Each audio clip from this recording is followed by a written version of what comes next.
evening and thank you for joining us. Alberta is known for fast-moving weather systems and 2022 packed a record punch.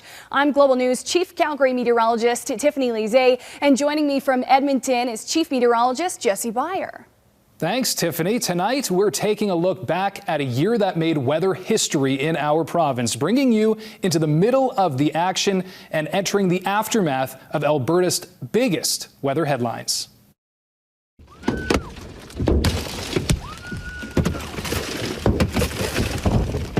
This year, Alberta was rocked by a once-in-a-lifetime hailstorm. Falling chunks of ice hammered central Alberta, leaving a path of destruction not seen since the 1970s, ending with Canada marking a new hailstone milestone. We'll tell you just how huge it was. And homes were left severely damaged when a vicious storm ripped across southern Alberta. The weather pattern whipped itself into a tornado that crushed parts of Cypress County. Oh my. Northern Alberta communities were rattled to the core by earthquakes. A 2022 quake cracked the record for the biggest seismic shocker ever experienced in our province. And southern Alberta was slammed by snow with little notice. Hundreds of trees in Calgary alone unable to support the weight of heavy wet snow, resulting in downed trees and busted branches. Not to mention quite the cleanup for everybody socked in. Tonight, we'll recap all of those massive Alberta weather events. But Jesse, let's start with the season everybody can't get enough of. Summer. It was a hot one across our province. In fact, Calgary was under a heat warning for a total of 28 days between the beginning of June to the end of August. This past summer was Calgary's fourth hottest summer ever recorded. So what year sits in first place? Well, you don't have to look back too far. The summer of 2021 was the hottest summer ever in Calgary. And according to experts, climate change means we could expect hotter summers. It's unlikely that we're going to continue to see every summer be right near the top for the hottest on record. But, you know, we are experiencing global warming, and as our climate changes, we are expecting to see these hotter than normal summers occurring quite frequently. And we're expecting us to see more and more hot days. The dry and hot summer seemed never ending for Alberta. In fact, the warmest highs seen all year occurred on September 3rd, when Calgary hit 33 degrees and Edmonton topped out at nearly 34 degrees. The heat was far from over as Edmontonians lumbered through the hottest October in over 140 years of record keeping, beating the next hottest October's mean temperature by nearly a full degree. It wasn't just Edmonton and Calgary that had hotter than seasonal weather. Fort McMurray and Banff both had their second warmest Octobers on record, while Banff saw their third warmest since records began. If you have the luxury of air conditioning in your homes and businesses, then the stretch of hot weather may be enjoyable for you. But for those who aren't as lucky, including our vulnerable population, extreme temperatures come with serious consequences. Heat waves can become deadly, according to Public Safety Canada. Heat dominates the list of top weather fatalities in our country. Last summer, the heat dome we experienced across Western Canada resulted in over 600 deaths in BC alone. And of course, the scorching summer didn't come without some serious setbacks. Alberta suffered from the impacts of drought and wildfires. One of Alberta's most popular destinations faced intense challenges when a wildfire in Jasper National Park knocked out power and forced road closures. Nicole Stilger was there in September as the Chetamon wildfire advanced on the town site. The Chetamon wildfire now spans 5,800 hectares, and despite heavier winds and warm temperatures this weekend, there was little growth over the last 24 hours. Cautiously optimistic because it was quite windy yesterday, and we were able to hold things. Additional fire crews were focused on holding the north end of the wildfire, which saw the most intense behavior Saturday. At the south end, there were noticeable torching trees, but protection lines held. A lot of bucketing support and a lot of ground crews directly suppressing the fire. 126 firefighters and 8 helicopters are part of this battle. Landon Shepherd says they'll feel more confident once they get through these challenging conditions. We'll be able to look forward to the fall temperatures starting to provide more overnight cooling and self-extinguishment of the fire. Throughout the last week, the wildfire has caused intermittent power outages for the town of Jasper. There was another brief outage overnight. 7 generators are providing backup energy, and ATCO says 90% of the town has power. Our priority will continue to be providing power to those critical and residential customers, and then we will slowly connect the remainder of town as we're able to and monitor the stability of that system. Intermittent outages will continue so long as we remain connected to generator power, which ATCO has indicated will be for the next few weeks. Campgrounds will stay closed at least another 2 weeks, and as long as the power supply remains unstable, residents are being asked to conserve and visitors to stay away. As for the wildfire, Shepherd says at this point they're hopeful it will continue to hold. The question is, when is Mother Nature going to provide sufficient moisture in the form of rain or snow to fully put it out? Nicole Stilger, Global News. The summer's hot, dry weather this year hampered the harvest season for some farmers in our province. In an August without much rain, there was more growing concerns than growing crops. Jill Croteau with that story. We need inches of rain. The pasture is so parched in parts of the province, ranchers and farmers say it would take a miracle from Mother Nature for some of their acres to recover. If you don't have nerves of steel, don't go into farming. Luckily for us, I have 3 businesses off the farm, and my wife is full-time employed. But if I depended on this as an income, you couldn't make it at all. Their cows and calves on this ranch near Black Diamond have nothing to feed on and may not survive. We're now having to look at, okay, now you just have to, cull the crop and take them to the auction and kill them off, because there's such a drought here that no other farmers are going to the auction to buy my cows. I have to choose to take my cattle to auction early and sell them at a loss or lower price, or pay for more feed and then still lose money. Leroy Newman grows wheat, barley, canola, and peas near Blackie. Crops were hurting from it. So this year we're probably going to have an average crop, but it was going to be a bumper crop because we had 7 inches rain in June, and then it shut right off in July, and we got 1.5 inches. The unpredictability and reliance on rain is draining. It adds a lot of stress to you, and you learn to grow with it. Like, this is farming. A lot of people are in hard times right now mentally, because some of the guys in eastern Alberta they're in their 3rd year of a drought, and this year was looking encouraging, but there's such a deficit of moisture in the soil that we have nothing to rely on for any dry spells. And he says he's running the combines off their regular schedule because in these heat waves, there's a higher risk of sparks from equipment triggering a fire in the tinder dry fields. Jill Croteau, Global News. Stick around after the break. We'll look at the aftermath of a southern Alberta tornado. I don't know how they walked out of it. The twister that took a community off guard.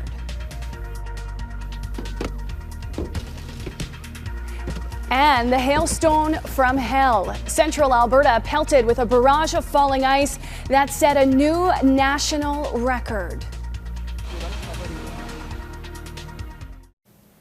Welcome back to our top Alberta weather stories of 2022 special. The 2 biggest stories of the year came with catastrophic consequences: a devastating tornado that touched down and a historic hailstone. In early August, hail hit central Alberta harder than ever before. A record-breaking chunk of ice was recovered by researchers with the Northern Hail Project. The 293-gram stone landing just outside Markerville was the biggest ever recorded. The grapefruit-sized hailstone beat out the previous record, which was a hailstone that fell in southeast Saskatchewan in 1973. Jamie Dahl reminds us of just how damaging and dangerous that hailstorm was. Cracked and toppled trees here in Innisfail down by that fierce storm that blew through this region on Monday night. Some fell on power lines, causing outages. But the real nightmare was just north of here on the QE2 highway, where hail the size of baseballs pummeled vehicles to the point they were no longer drivable, terrifying the people trapped inside.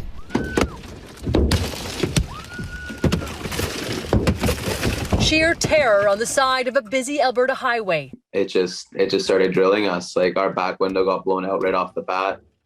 All of a sudden, you just start seeing one by one windows left and right getting blown out. It's horrifying. 3 friends heading home to Edmonton after a weekend at a Calgary music festival, doing everything they can to take cover from the punishing and unrelenting hail being pitched out of the sky right through their car windows. Now wondering if they'll ever actually make it home. There came a point where even I gave my parents a phone call like, hey, I love you guys. I don't know what's about to happen, but just want you guys to know that I love you. I've never seen anything like it before. The supercell storm spawning hail as big as 10 centimeters in some places. That's larger than a softball.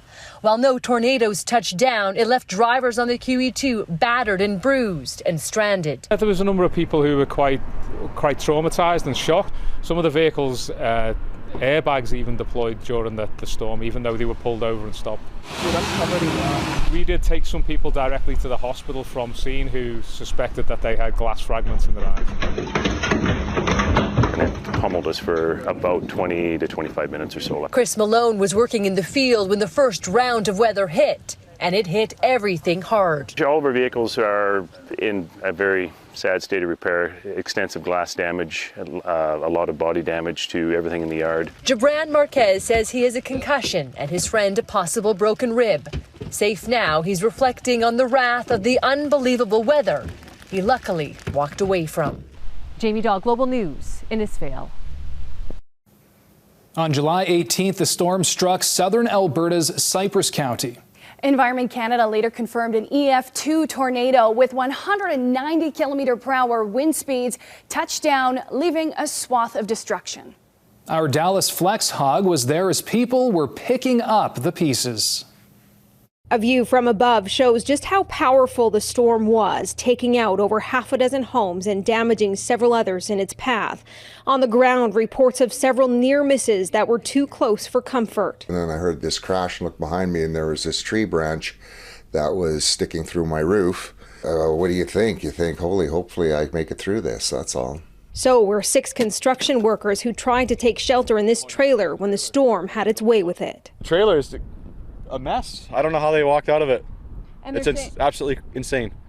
The powerful, fast-moving storm carried 140 km/h winds in some parts, strong enough to wrap this trampoline around a light pole, snap trees, knock power out to thousands, and completely destroy this car workshop and the antique cars that were housed in it. It was a building, yes, and now it's a pile of cars. Have you ever seen anything like this? Only on TV from the disasters down the States. Cypress County Emergency Management says it is still in recovery mode, working to map the area and determine how many homes were impacted and how much damage was done. It is absolutely a tremendous loss, and it's a shock. We can rebuild, but we can't replace a person. So it is devastating, but we sometimes have to count our blessings too. Cypress County has teamed up with the Red Cross, offering accommodations to those who can't go home. And while the cleanup begins and continues, people here say they are going to get through this as a community. Dallas Flex Hog, Global News. That tornado in Cypress County was one of 8 touchdowns that we had this past season. The 30-year normal for Alberta is 15 tornadoes each year. So this was a slow season for us. But last year was even slower with only 3 confirmed tornadoes. Time now for something that doesn't quite make it into our Doppler radars, but it certainly shows the wrath of Mother Nature. Some scary moments caught on camera in northern Alberta just last month. Oh my. Our province was rocked by 3 earthquakes in late November, including the largest in Alberta history. The biggest one reaching 5.6 on the Richter scale, just east of Peace River. Video sent into Global News shows how homes and people were left shaken. Some viewers say the quakes came with the sound of a freight train. Thankfully, there were no injuries to anyone living close to the epicenter. After the break, we return to the brighter side of Alberta's weather that was. Teeing off a month longer than usual, the warm summer weather was welcome news all October long. And Jesse and I are going to nerd out a little bit, breaking down some technical terms behind Alberta's major shifts in weather. Well, Jesse, like we mentioned before the break, we want to explore and explain some of those big words in weather that many of our viewers have undoubtedly been dying to know about. That's right, Tiffany. Alberta's forecasts come with a basket full of factors, but here's some we commonly end up glossing over during everyday weather forecasts, but we want to go a little deeper today. The term polar vortex is being used much more in local forecasts, but it isn't a new phenomenon. What we're referring to is an area of extremely cold air over the top of the northern hemisphere. This cold, dry, and dense Arctic air is contained by a strong jet stream. Warm air on a more consistent basis is being injected north, weakening the flow, allowing for a wavy jet stream as frigid air surges into lower Canada, oftentimes plunging deep into the United States. Atmospheric river is another one of those terms used often, but certainly not new. So what happens is moisture from the tropics builds in the jet stream, and once it hits the mountains, it rises and condenses, eventually coming down as heavy rain. These rivers in the sky have been the culprit behind many weather events, major weather events like the catastrophic flooding in Alberta in 2013, and more recently, the floods and landslides that happened in southern BC just last year. You may have heard the term upper ridge during the extreme heat in the summer months. Ridges are areas of high pressure and troughs are areas of low pressure in the upper atmosphere. If you think of the jet stream as a wave, the ridges are the highest points and the troughs are the lowest points. And there are many blocking patterns in the jet stream, and this example represents the Greek letter omega, coining the term omega block, a frequent feature in our area. This allows upper highs and upper lows to work together, holding this upper level flow. This is what allows hot and dry air to move from the far southwest and park itself in place, leaving stagnant conditions for days on end.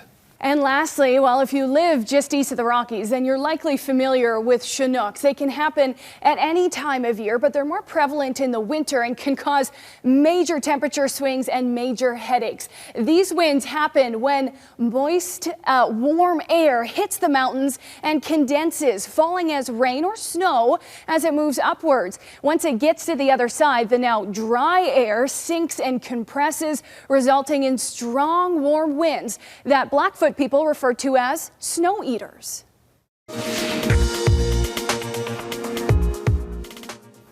Well, a ridge of high pressure sure extended summer activities in 2022.